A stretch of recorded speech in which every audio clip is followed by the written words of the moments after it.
पहला आत्मा का अनुभव कि जो जन्मा है और मर जाता है, जो मिला है और बिछुड़ जाता है, किसको? मुझको जो मिला है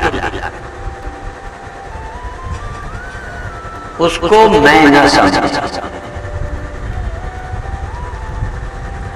प्रातः चर्चा की थी कि जागृत अवस्था रोज आपको मिलती है, आपकी इच्छा से नहीं, आपकी योजना से नहीं, स्वाभाविक आ जाती है, रहकर चली जाती है। तुम चाहते हो या नहीं चाहते, तुम्हारी परवाह नहीं करते। स्वप्न आ जाते हैं, रहते हैं, नींद खुल जाती है, चले जाते हैं, इसमें तुम्हारा कोई प्रयत्न नहीं। गहरी नींद आ जाती है, नींद के समय तुम सोच भी नहीं सकते कि मुझे जगना है, सुबह कहीं जाना है, कुछ करना है। गहरी नींद में सोच नहीं सकते, पर जब नींद थोड़ी खुलती है, जरा सा चेतना आती है, तो आपको ध्यान आ जाता है कि कहीं जाना है, ये करना है। ख्याल तो बाद में आया, सोते समय तो आप हैं ये भी ख्याल नहीं। जब मैं हूं यही ख्याल नहीं था, तो करना क्या है, क्या हूं, ये सोचोगे कैसे? पहले आपको अपने होने का ख्याल आए, तो हिंदू होने का, मुसलमान होने का, पंडित होने का, बनिया होने का ख्याल आए। विश्व में कोई संप्रदाय कहे कि गहरी नींद में मुझे होश रहता है कि मैं मुसलमान हूं, मैं आदमी हूं या औरत हूं, और यही कह दे कि हमें नींद नहीं आई, तो नींद आती है और चली जाती है। अब जागृत में जो कोई जिसने स्वीकार किया है, जिस धर्म को, जिस जाति को, जिन संबंधों को शुल्क या नेचर से जो स्वीकार किया है, वो जागते फिर मिल जाते हैं, सोते भूल जाते हैं, जागते फिर मिल जाते हैं। ये सब किसको मिलते हैं? वो कौन है? जिसको तीनों मिलते हैं बारी बारी से। क्या ये चौथा है ही नहीं? इस चौथे पद की चर्चा हर संत ने, ग्रंथों ने की। चौथा पद, तीन अवस्थाएं सबको प्राप्त हैं और तीनों चौथी को प्राप्त हैं। ये तीनों चौथा है कोई, और उस चौथे का पता ही नहीं चलता। तीन का पता चलता है, चौथा गायब है तीन में, जबकि चौथे के बिना तीन हो ही नहीं सकते। कई लोग चौथे को भी एक अवस्था कहते हैं, वो भी मैं एक वाणी के शब्द से स्पष्ट करूं। जागृत, स्वप्न, सुषुप्त, तुरिया, आत्मा भूपति की ये पुरिया। वहां चौथी भी अवस्था कहिए, आत्मा भूपति की चार जगह हैं। आत्मा भूपति चार जगहों में रहता है, जागृत में भी रहता है, स्वप्न में भी रहता है, सुषुप्ति में भी रहता है, तुरिया कहो, समाधि कहो, कुछ कहो, चौथी में भी वही रहता है। चौथी नहीं रहती, अभी तो तुम्हें मिली ही नहीं। ध्यान दो, तीन मिली है, तीन को आप इनकार नहीं कर सकते। चौथी तुम्हें मिली नहीं मिली, पर जिनको मिली है उन्होंने कहा है आत्मा रूपी राजा की चार पुरियां हैं। दो में वो काम करता है, राज्य करता है, तीसरी में आराम करता है, पर वो अपने को भी वो नहीं जानता। चौथी जगह में वो आराम तो है ही, पर वो जानता भी है कि मैं कौन हूं।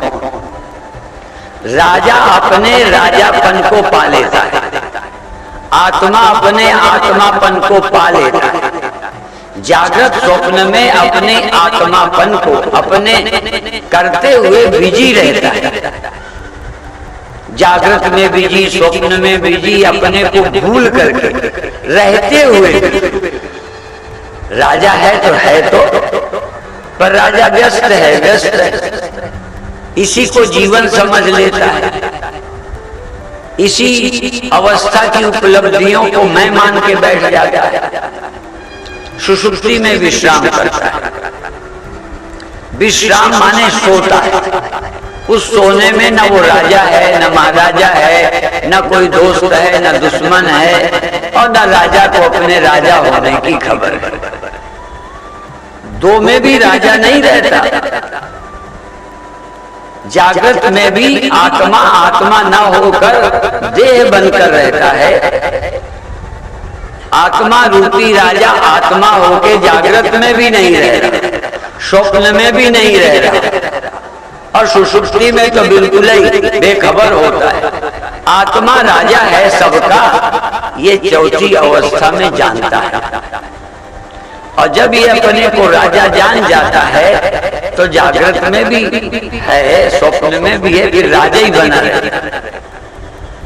ध्यान रखो, फिर जागृत में भी राजा, स्वप्न में भी राजा, सुषुप्ति में भी राजा। फिर वो ये नहीं जानता कि कब मैं राजा नहीं रहता,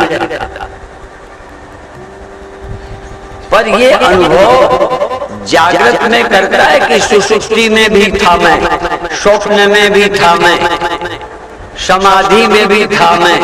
ये सब जाती आती है, मैं वही हूं।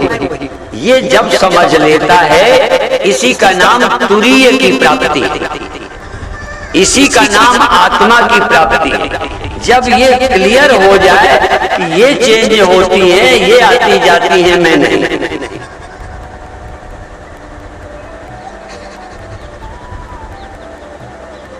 तो व्यतिरेक के द्वारा आत्मा को जाना जाएगा। और दूसरा है अन्वय, और एक शब्द है सर्वत्र।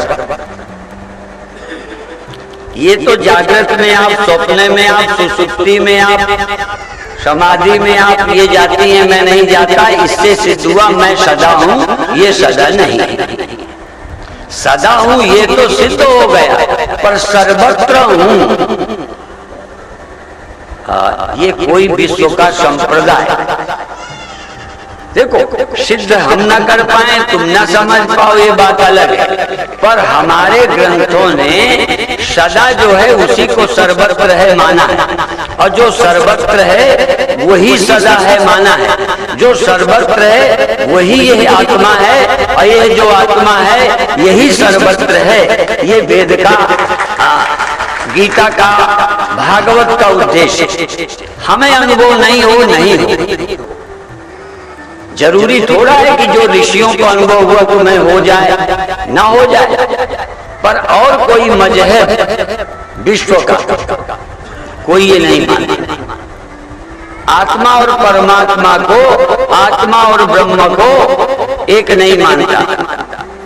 हम किसी का और जगह से नहीं कहते। हम जो उपनिषदों पर, भागवत पर गर्व करते हैं, इसलिए कि भागवत, उपनिषद, गीता ये कहते हैं, और वो हमें सच समझ आया। उपनिषद कहते अयम आत्मा ब्रह्मा, ब्रह्मा अयम आत्मा चतुष्पाद। ब्रह्म ही आत्मा है, आत्मा ही ब्रह्म है, मांडुक्य में कहा।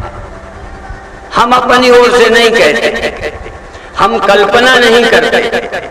हम वेद और अपने धर्म ग्रंथों को मानकर जहां हम ये अनुभव कर रहे हैं, तहां हम ये भी कह सकते हैं कि हमारे ग्रंथों ने जो कहा है वो विश्व में किसी ने नहीं कहा। इतनी बड़ी ऊंचाई, और इतनी कि कई बार भारतीयों को भी विश्वास नहीं होता। आप ही लोग नहीं समझते कि ये बात कितनी सच है। पर भागवत ये कहती है एतावदेव जिज्ञास्य, इतना ही जानने के लायक है। पूरी मेहनत इसी के जानने में करो कि जो सर्वत्र है और सदा है। सर्वत्र है का मतलब जो यहाँ है वही सब जगह है, जो सब जगह है वही यहाँ है। जो मुझ में है वही सब में है, जो सब में है वही मुझ में है। ये बाहर भीतर एको जानो, ये गुरु ज्ञान बताई। जन नानक बिन आपा चीने, मिटे न भ्रम की काई। वेदांती कहते हैं बाहर भीतर एक रस, जो चेतन भरपूर, जो चेतन भरपूर। बाहर भीतर एक रस, जो चेतन भरपूर। विभु नव सम, सो ब्रह्म है, नहीं नेरे नहीं दूर। ये भारत के साधु महात्माओं ने जो हिंदी में ग्रंथ लिखे हैं उनकी बात मैंने बता दी, क्योंकि हमारे यहाँ स्वतंत्र कल्पना का स्थान नहीं है कि तुमको हमारी ये अनुभूति है। हमें अपनी अनुभूति को स्वतंत्र प्रमाणित करने का नहीं। कोई विद्वान यदि कोई अनुभव करता है तो उसको वेद से, गीता से, ब्रह्मसूत्र से अपने अनुभव को प्रमाणित करना है। और हम तो अपने अनुभव की बात ही नहीं करते। हम तो अपने अनुभव को, हाँ, जो हमें अनुभव हुआ वो वेद और उपनिषद और ब्रह्मसूत्र और गीता के द्वारा ही हुआ। हमें और अपना अनुभव प्रमाणित करने की जरूरत ही नहीं।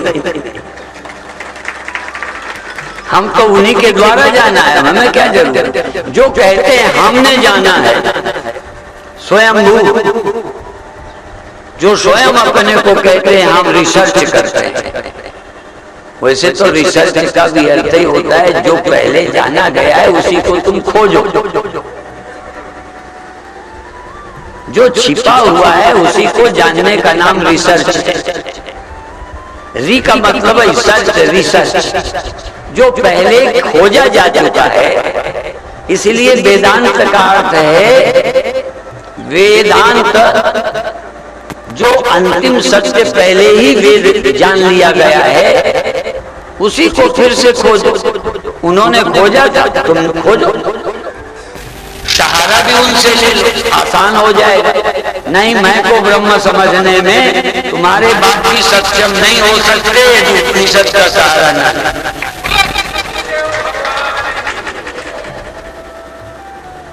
सभी दर्शन ज्यादा से ज्यादा देह मैं नहीं हूं, यहां तक बता सकते, क्योंकि तुम्हारे रहते ये नहीं रहे। युक्ति से, तर्क से, अनुमान से ये तुम नहीं हो, क्योंकि ये चले गए, तुम रहे। इसीलिए वो वाला हम लेते हैं। शुरू में जो व्यतिरेक करके समझाते हैं इससे वेदांत समझने के लायक बनाते हैं। ये वेदांत नहीं। देह तुम नहीं हो, जागृत स्वप्न सुसुप्ति नहीं रहती, तुम इसके साक्षी आत्मा हो। ये तो वेदांत सुनने के लायक बनोगे इससे। इतना वेदांत नहीं है, इतना तो योग से भी समझ आ जाएगा। योगस् चित्त वृत्ति निरोधा तदा द्रष्टु स्वरूपे अवस्थानम। वृत्तियों का निरोध करो और आत्मा की सत्यता को जानो। त्रिकालाबाधित सत्य, लेकिन सार्वभौम है, सर्वाधिष्ठान है, सर्वत्र एक ही है आत्मा। ब्रह्म आत्मा में कोई भिन्नता नहीं है। ये योग का विषय नहीं, ये सांख्य का विषय भी नहीं। समझ में आया? हम अन्य मजहबों का खंडन नहीं करते। हम तो भारत के सभी दर्शनों से भी श्रेष्ठ वेदांत को मानते हैं। योग दर्शन आत्मा ज्ञान कराता है, सांख्य दर्शन आत्मा की व्यापकता मानते हुए नाना आत्माएं मानता है। आप तो पढ़े नहीं हो इसलिए आपको विशेष बात नहीं लगती। वेदांत तो क्या कहना चाहता है? आत्मा व्यापक है और एक एको देवा सर्वभूतेषु गूढ़ा। देखना, एको देव सर्वभूतेषु गूढ़ा, सब में है। सर्वव्यापी, सर्वभूतांतरात्मा, सब भूतों का अंतरात्मा, कर्माध्यक्षा, सर्वभूताधिवासा, साक्षी, चेता, केवलो निर्गुण। जो सर्वभूताधिवासा है वही सर्वांतरात्मा है और वही साक्षी तू है। तू साक्षी है, तेरे बिना जागृत स्वप्न सुषुप्ति हुई क्या? हुई है तो सबूत कौन है? सुषुप्ति तेरे को पता है, स्वप्न तेरे को कि उसको पता है, इसलिए इनका साक्षी तू है। और सर्वभूतांतरात्मा साक्षी का नाम है, साक्षी का ही नाम सर्वभूतांतरात्मा है, इसलिए साक्षी ही ब्रह्म है और ब्रह्म ही साक्षी।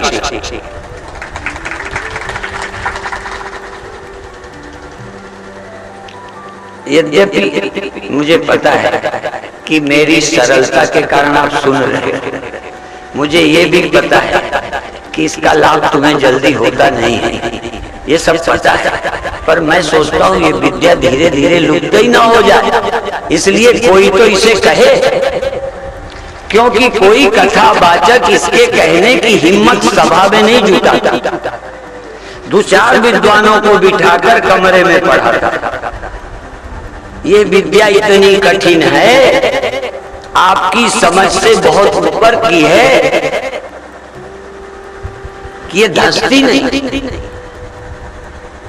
इसीलिए कहा है उपनिषदों ने, मैं नहीं कहता, कोई है, कोई ऐसा है जो इसको कहता है आश्चर्य, जो इसे कहता है, और सुनने वाला भी आश्चर्य, जो सुने नहीं समझ से बिल्कुल उल्टी बात है।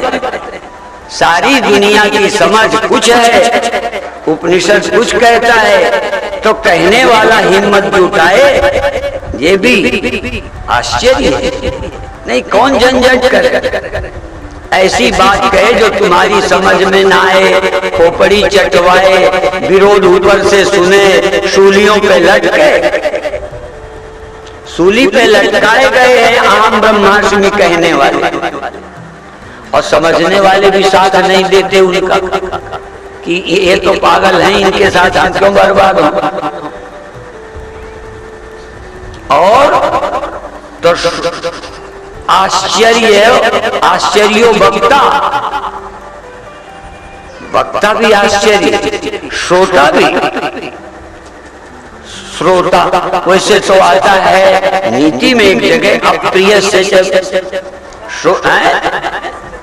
अप्रिय से पत्र से वक्ता श्रोता च दुर्लभ, अप्रिय और हित कर।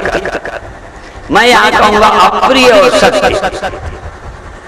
सत्य है, अप्रिय लगता है, और कई बातें तो पसंद भी आती हैं, फिर भी मन नहीं मानता।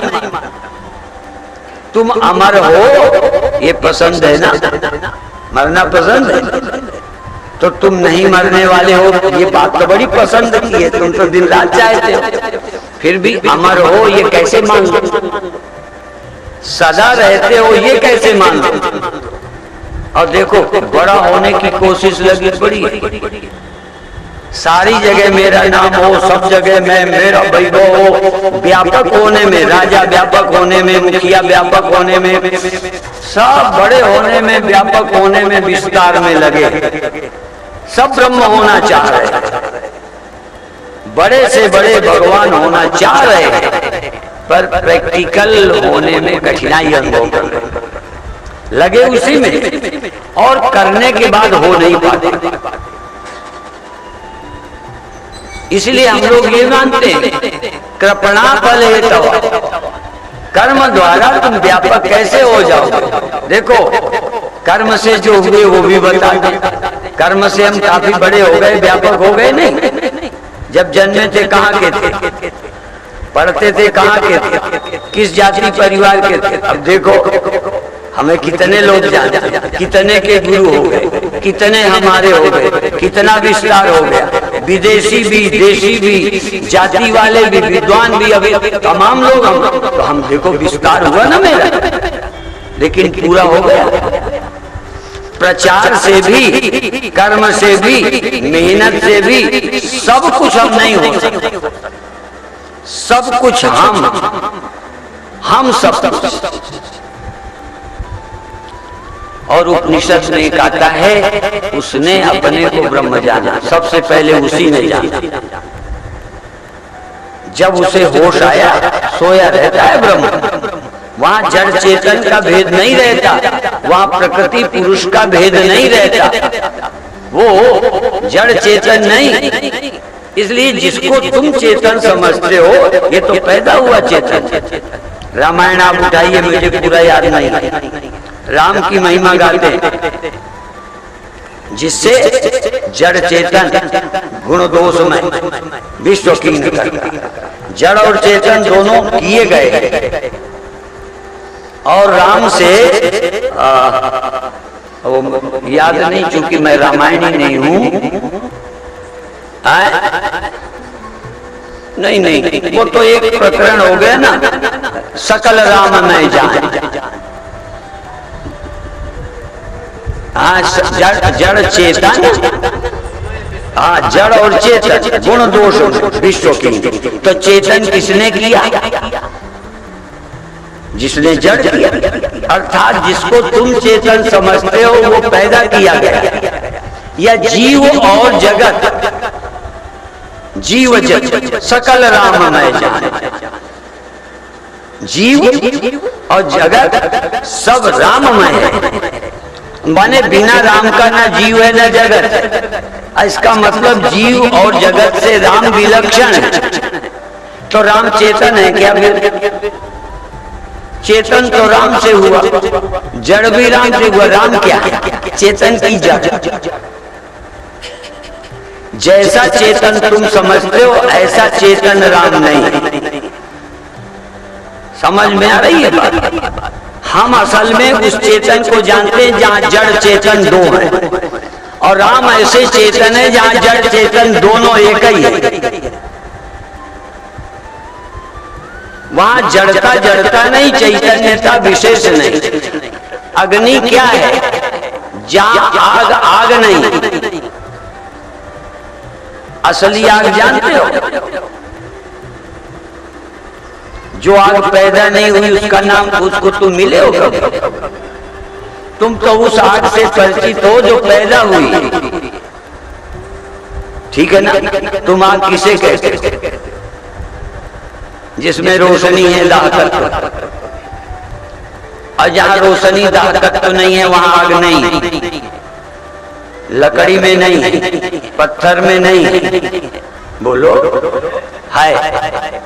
अब देखो, उपनिषद के लोग वैज्ञानिक नहीं थे, ये समझ में आया ना? बेचारे पढ़े लिखे नहीं थे। विज्ञान और विकास तो अब हुआ, पर हजारों लाखों साल पहले जब विश्व की कोई संस्कृति नहीं पैदा हुई थी, तब उपनिषद कहते हैं अग्निर्यथैको भुवनम प्रविष्टो रूपम रूपम प्रतिरूपो बभूव।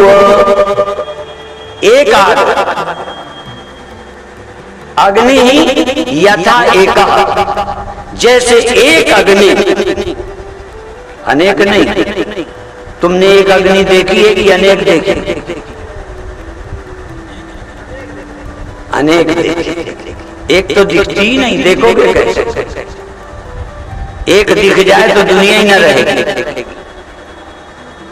दुनिया तो इसलिए है कि अग्नि सब जगह व्यापक है, होते हुए दिख नहीं रही। भगवान न करे सब जगह आग दिख जाए,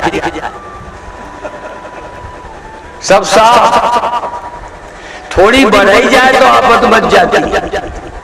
व्यापक होना शुरू कर दे, बढ़ना शुरू कर दे, यज्ञशाला में, घर में, चूल्हे में जरा सा बढ़नी शुरू हो जाए, बुझाना शुरू। अग्निर्यथैको भुवनम प्रविष्टो रूपम रूपम प्रतिरूपो बभूव। प्रतिरूपो बभूव, हर रूप होके बैठ गई, लकड़ी होके, पेड़ होके, पहाड़ होके, पत्थर होके, जमीन होके, सब होके आग बैठ गई। अग्निरियथैको भुवनम प्रविष्टो रूपम रूपम प्रतिरूपो बभूव। अब इसका उदाहरण देकर उपनिषद कहता है, क्या बोलता है? एकस तथा सर्वभूतांतरात्मा। ये आग का एग्जाम्पल देकर उसी आधे श्लोक में उपनिषद कहता है, उपनिषद का ऋषि कहता है, उपनिषद तत्ववेत्ता कहता है, एकस तथा सर्वभूतांतरात्मा, सर्वभूतांतरात्मा, एकस तथा सर्वभूतांतरात्मा, रूपम रूपम प्रतिरूपो बहिश्च। आग में बहिष्य नहीं कहा, प्रतिरूपो बभूव, और यहाँ कहा रूपम रूपम प्रतिरूपो बहिश्च। हर रूप में, जीव के, पशु के, पक्षी के, वस्तु के रूप में भी है वही एक अंतरात्मा, और इन सबसे रहित।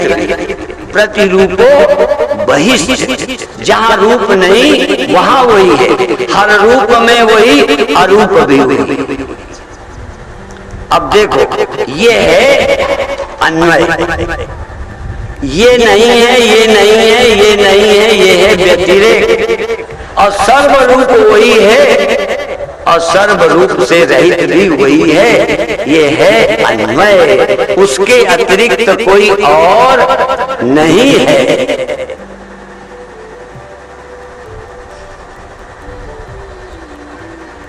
जब कोई भारतीय कहीं पूजा करता है तो लोग समझते हैं बेवकूफ, ये किसी न किसी ऋषि की बात दिमाग में है। जो आप पेड़ को पूजते हैं, भले पूजने वाला न जानता हो, अनजाने भी वो उपनिषद के अनुसार पूजा कर रहा है, किसी प्रतिमा में पूजा करता है, किसी व्यक्ति में पूजा करता है, पर हम व्यक्ति की नहीं, व्यक्ति में भी एक ही परमात्मा की पूजा करते हैं।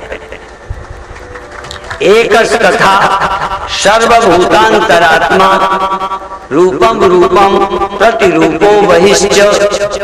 अब प्रश्न है उपासना का। हम राम की क्यों करते हैं, सबकी क्यों नहीं करते? हम कृष्ण की क्यों करते हैं, सबकी क्यों नहीं करते? हम गुरु की करते हैं, सबकी क्यों नहीं करते? सबकी तुम पूजा कर भी दोगे, तुम्हें पता तो है नहीं कि सब राम है, सब भगवान है, और वो तुम्हें समझाएगा नहीं। तुम पेड़ की पूजा करोगे, पेड़ तुम्हें बताएगा? तो पेड़ की पूजा वो करे, पेड़ की पूजा, सबकी पूजा वो करे, सबको ब्रह्म वो देखे जो पहले गुरु को, राम को, कृष्ण को परमात्मा मानकर परमात्मा को जान चुका हो। तुम तो सबकी बात सुन भी लोगे, पूज भी लोगे, लेकिन तुम भगवान की पूजा की तुम्हें है पक्का? ब्रह्म ज्ञानी जहां सर झुका दे वो ब्रह्म ही होगा।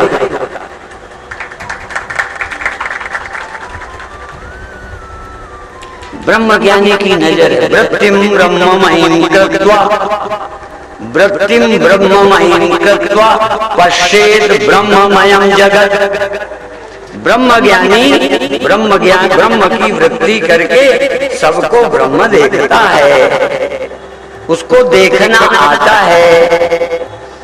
और साधक को अवतारों पर, गुरुओं पर, संतों पर ब्रह्म परमात्मा बुद्धि करके बैठने से उपासना भी हो जाती है, चित्त शुद्धि भी, भक्ति की प्राप्ति भी होती है, और गुरु की समीपता से ब्रह्म ज्ञान भी हो जाएगा। पेड़ की पूजा करके चित्त तो अच्छा बनेगा, यहाँ तक मंदिर की भी पूजा करके चित्त अच्छा बनेगा, पर राम तुम्हें ज्ञान ना देंगे, कृष्ण तुम्हें ज्ञान ना देंगे, भक्ति देंगे, रस देंगे, पर यदि भगवान प्रसन्न हो गए, क्योंकि भगवान सब जगह है, वो अंतर है, जब वो प्रसन्न होते हैं, तुम्हारा चयन करते हैं, तब वो मिल जाते हैं। इसका मतलब तुम मूर्ति की पूजा करते करते जब सब में व्यापक भगवान तुम्हारी पूजा से प्रसन्न होंगे तो तुमको ज्ञानी संत से मिला देंगे, तो तुम्हें ज्ञान भी हो जाएगा, पूजा व्यर्थ नहीं जाएगी। भगवान तो छिपे हैं सब जगह, तुम्हारे हृदय तुम्हारी सच्ची पूजा को देख रहे हैं। यदि तुमने भगवान मानकर पूजा की सचमुच तो कितना मन तप्त होगा, कितना मन गदगद होगा। अभी तुम मेरे कई पैर छूकर कितने खुश होते हो, मैं दूर से कहता हूं तुम खुश नहीं होते, और मना करने पर भी इतने लोग धैर्य। देखो जो लोग मैं निकलता हूं दूर से हाथ जोड़े खड़े हैं, पैर को हाथ नहीं लगाते, वो बुद्धू है ना। अच्छा, वो नास्तिक है ना, पैर छूना नहीं चाहते। बोलो, छूना चाहते नहीं छूते, क्यों?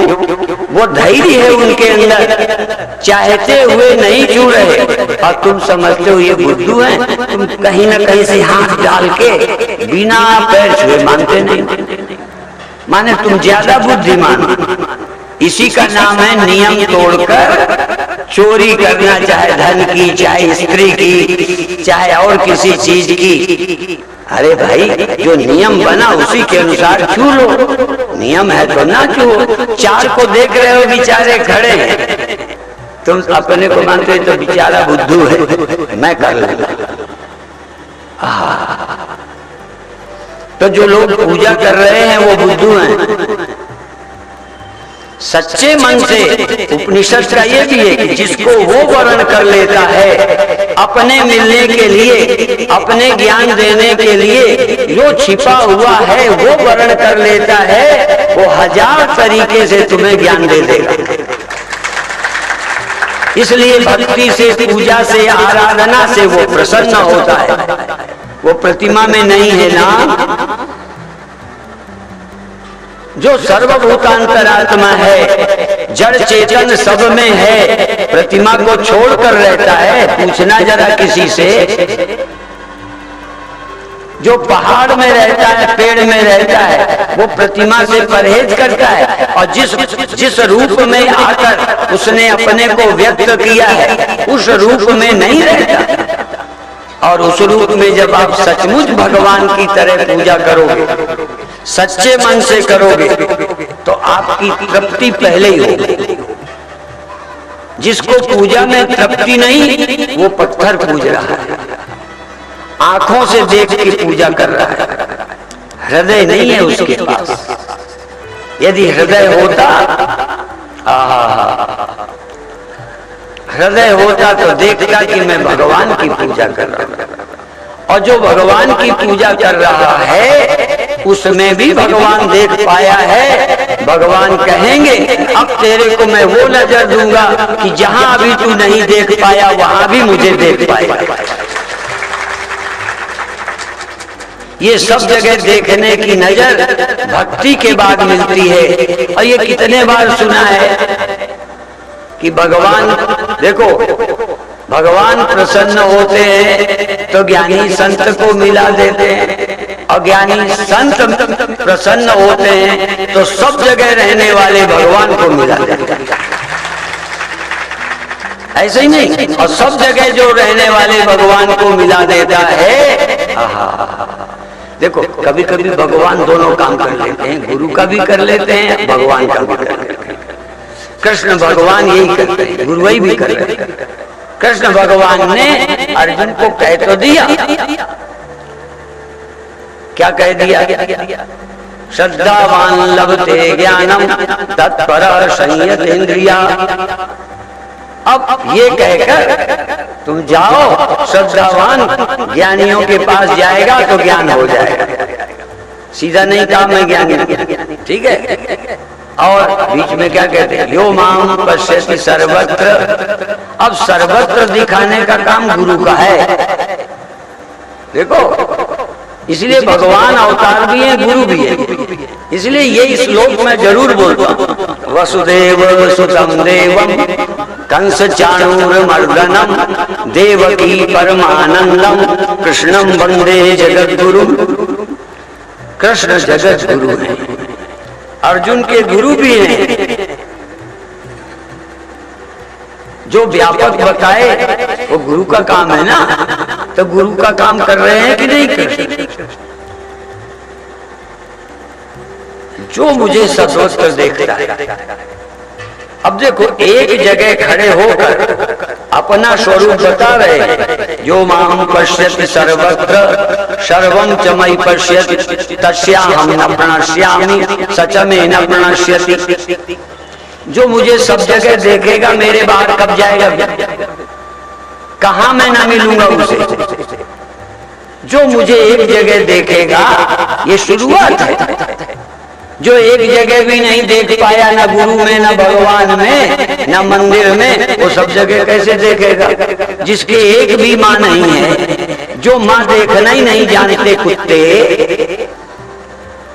वो सब कुत्तियों को माँ देख पाएंगे? जिसने अपनी माँ को भी माँ नहीं देखा, जिसे माँ देखना आया ही नहीं, वो माँ कैसे देखेगा? जिसने एक को कम से कम माँ देखा है, एक को कम से कम भारतवासी एक आधा भागे हो गए होंगे अब कलयुग के कारण, जिसने अपनी माँ को भी माँ नहीं देखा हो। ऐसे पैदा होने लगे। विदेशों में सैकड़ों हैं जिन्होंने माँ को माँ नहीं देखा, जिसने बहन को बहन नहीं देखा, जिसने पुत्री को पुत्री नहीं देखी। ऐसे लोग हैं, यहाँ भी एक आध होने लगे। पर मैं कहता हूँ, जिसने एक अपनी माँ देखी है, उनको नीति का श्लोक है, मातृवत परदारेषु परद्रव्येषु लोष्टवत् आत्मवत् सर्वभूतेषु आत्मवत् सर्वभूतेषु। अब जब आत्मा कोई नहीं समझ पा रहे अपने को, तुम क्या चाहते हो? आत्मवत् सर्वभूतेषु। जरा देख लो, तुम्हें पता है कि तुम्हें क्या चाहिए? आत्मवत् का मतलब अपनी तरह औरों को देखो। तुम्हें मान चाहिए कि अपमान? तो दूसरा तुमसे क्या चाहता है? अपमान। तुम देते हो कि नहीं? तुम बड़ा होने चाहते हो कि छोटा? दूसरा क्या चाहता है? उसे होने देते हो? आत्मवत् सर्वभूतेषु यह पश्यति सब पश्यति। जो तुम चाहते हो वही दूसरा चाहता है, प्यार चाहता है, मान चाहता है।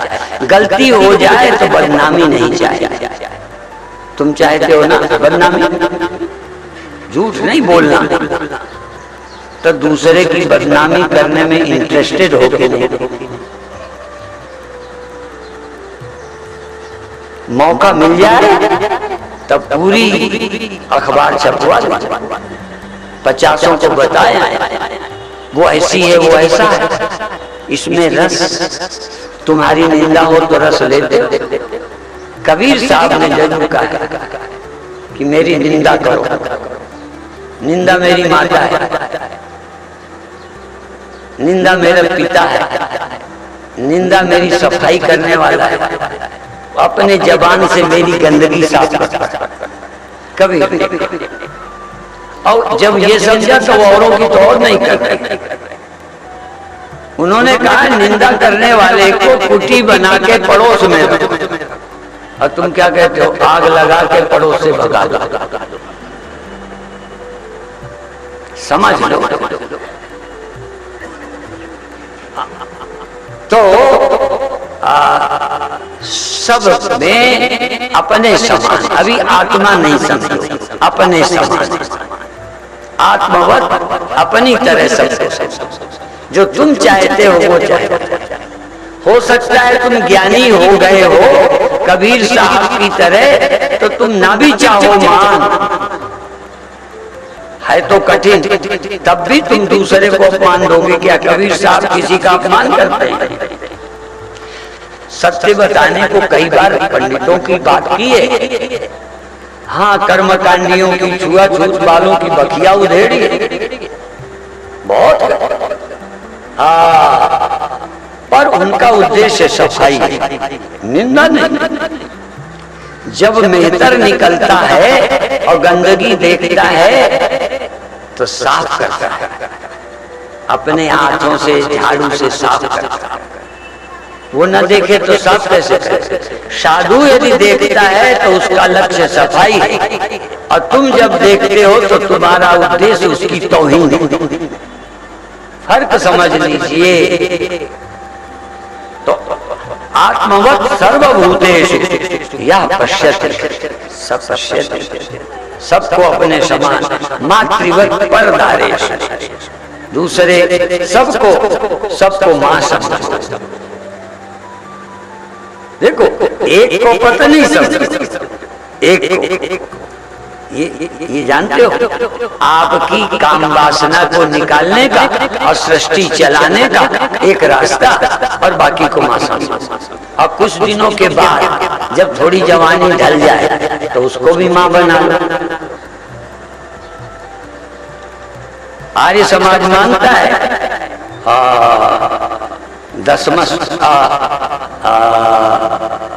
10 पुत्र वाली हो,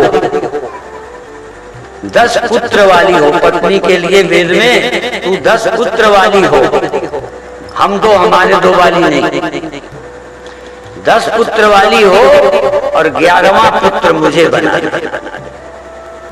अर्थात 10 के बाद मैं तेरा पुत्र हूं, तू मेरी पत्नी नहीं रहेगी, मैं तेरा पति नहीं रहूंगा, मैं तेरा पुत्र हो जाऊंगा। ये है पराकाष्ठा। अब तुम तो मरते दिन तक पति बने रहोगे, किसी लायक नहीं रह गए तब भी मां नहीं बना, और वो तुम्हें पिता नहीं मानती या पुत्र नहीं मानती, पुत्र की तरह हो जाओ। ऐसे ही पहले एक को ब्रह्म मानो, सब जगह संसार से काम चलाओ, फिर धीरे धीरे धीरे धीरे अपनी व्यापक दृष्टि करके पश्चेत ब्रह्ममय जगत, फिर जगत को ब्रह्म देखो। क्या करना है? ईर्ष्या करनी है क्या? निंदा करनी है क्या? छाती जलानी है क्या? निज प्रभुमय देखहि जगत, कासन करहि विरोध। यदि तुम्हारे हृदय की आग बुझानी है, कहीं न लगे, ततो न विजुगुप्सते। जो सब में अपनी आत्मा को देख लेगा, सबको अपनी आत्मा में देख लेगा, वो फिर जलेगा क्यों? जलने के लिए तो कोई और चाहिए। जिसने परमात्मा के सिवा देखना बंद कर दिया, जलेगा कहाँ और भटकेगा कहाँ? तो भगवान यही तो कहते हैं, जो मुझे सर्वत्र देखता है और सबको मुझ में देखता है, फिर क्या होता है? वह व्यक्ति फिर मुझसे अलग नहीं होता, मैं उससे अलग नहीं होता। अलग होने को भगवान एक जगह चाहिए, तब दूर चले जाओगे, फिर पास आ जाओगे। अभी हमें उस भगवान की जरूरत है जिसके पास हम जाएं जब जरूरत पड़े, और दूर चले जाएं जब भगवान न चाहिए और कुछ चाहिए। भगवान के पास आके भक्त हो जाएं और जगह जो होना है सो हो जाए। पर जब हमें इतना भगवान चाहिए, किसी से नफरत नहीं करनी, किसी से ईर्ष्या नहीं करनी, कहीं मरना नहीं देखना, तब एक भगवान को देखें जो अविनाशी है। इसलिए सर्वत्र सदा और सर्वत्र, सदा उसे देखना है, सुबह भी शाम भी। सुबह भी उसे देखना, दोपहर भी देखना, शाम भी देखना, और उसे देखते देखते सो जाना। सुबह उठना, फिर उसे देखना, सदा देखना, सर्वत्र। यहाँ भी देखना चित्रकूट में, और जब गांव चले जाना तब सब जगह उसे देखना, सर्वत्र देखना, सदा देखना। पर पहले पहचान जाओ तब देखो कि कल्पना करो। सब बर्तनों में मिट्टी कल्पना करनी है कि है? सब औजारों में लोहा, औजार बनाए गए हैं या लोहा बनाया गया है? तो सब में लोहा है कि आंख बंद करके कल्पना करें सब में? एक बार समझ लो, आंखों से देखते भी सब में उसे देख सकते हो, पहचान हो जाए तो। आंखें बंद करके तो वो देखे जो आंख खुलते आदमी देखने लगता है, औरत देखने लगता है। ये आंखें भगवान देखती नहीं, जानते हुए भी आंखें खोली कि जो पुरानी आदत है, छूटी घोड़ी भूसौरा कर, ये मन छूटा कि अपनी कल्पनाओं में बह गया, वही देखने लगा। इसलिए आंख बंद करो, कोई हर्ज नहीं, पर ठीक पहचान हो जाए तो आंख खोलकर घड़े में मिट्टी नहीं दिखेगी, ईंटे में नहीं दिखेगी, शकोरे में नहीं दिखेगी। बोलो, यदि दिख गई तो फिर कोई जगह नहीं जहां वो ना दिखे। इसलिए देखने में बहुत मेहनत है। कल फिर शुरू करेंगे इस विषय को। हम चाहेंगे कि भगवान को देखना आ जाए। पहले एक जगह मानो और मानकर भजन पूजा करो, फिर देखने की कोशिश करो, जिसको देखकर मेरे अंदर की आग जलनी बंद हो जाए, ईर्ष्या चली जाए, द्वेष चला जाए, काम चला जाए। क्योंकि क्रोध की द्वैतक बुद्धि, काम की द्वैतक बुद्धि, जलन की द्वैतक बुद्धि कहीं मान लो। और अद्वैत तो काम को नष्ट करेगा, क्रोध को नष्ट करेगा, लोभ को नष्ट करेगा। अद्वैत उसको एक है और कोई नहीं, दृष्टा दर्शन दृश्य। तो ये शेष चर्चा कल करेंगे।